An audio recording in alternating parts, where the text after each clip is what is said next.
the surface, consuming, confusing.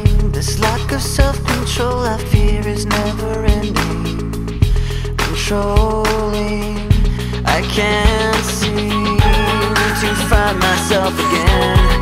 My walls are closing in. Not a sense of confidence, I'm convinced that there's just too much pressure to take. I felt this way before, so insecure. Crawling in my skin, these wounds, they will not heal. Fear is how I fall, confusing what is real. Discomfort endlessly has pulled itself upon me, distracting, reacting. Against my will I stand beside my own reflection. It's haunting how I can't seem to find myself again.